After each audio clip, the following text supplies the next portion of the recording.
Hello mga kamasters! Magandang umaga and grabe, very inspirational po ang hatid ko sa inyo today kasi sa dami ng mga nag-i-inquire, sa dami ng mga nakakausap natin, nagtitiwala sa sistema na ginagawa online na marami na ngayong kumikita. Kaya ang sarap sa feeling na nakikilala lang natin online pero dahil sumasabay sa ganda ng ginagawa natin rito, isa na sa mga kumikita. Lalo na yung mga kababayan natin ng mga OFW na nasa ibang bansa and na-realize na hindi pala habang buhay kaya magtrabaho and na-realize na sa tagal na nasa ibang bansa meron mang kita pero resibo lang din yung naiipon.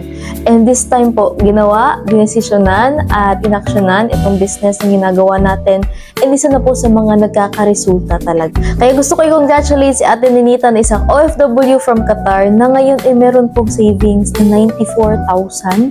And gusto ko i-congratulate si Ate Mariam na meron na pong savings din na 91,000. Si Ate Arlene na nasa Australia, kumikita po or meron pong savings ngayon na 80,000. And hindi rin papahuli si Ate Teresa na isang OFW po na meron na rin savings na nasa 78,000. And alam niyo ba guys, hindi lang po mga OFW. Kasi kahit po dito sa Pilipinas, isang housewife ay kumikita po.